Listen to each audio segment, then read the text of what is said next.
Dynamic UCS in AutoCAD 3D. That is very important one. Without these all the coordinates, using these coordinates, you can create your 3D model. For that, you can see here it is not available. If you go here, you will get it dynamic UCS. Just click this one, and this is dynamic UCS.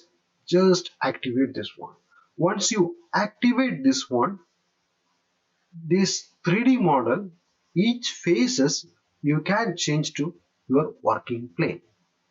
Now I just activated this dynamic UCS in status bar.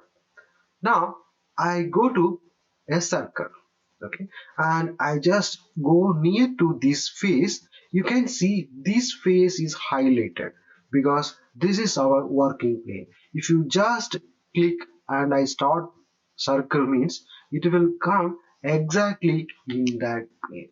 No need to fix always this UCS. It is very advanced one.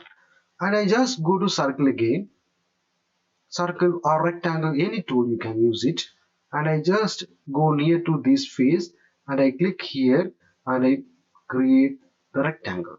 Now you can see it is coming exactly in that face. I just go to create a circle in this face also. Now you can see this circle is created exactly in this face. So using dynamic UCS, you can create your 3D modeling very easily in any face.